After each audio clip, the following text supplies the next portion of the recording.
Hi, this is another waterfall, hardly 1 kilometer from where we had stopped near the Bhavali dam. We see another waterfall. So my assumption that there are waterfalls in every 10-15 kilometers is wrong. Actually, we have such waterfalls every 1 or 2 kilometers itself. Okay. Here we see the dam, the concrete structure of the dam, of the Bhavali dam. Actually, it's a reservoir, and this is another waterfall. It's great to be here. Look at the greenery all around. Awesome.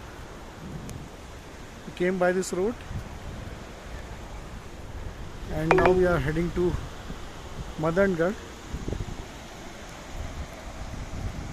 Not many people here, unlike the other waterfall.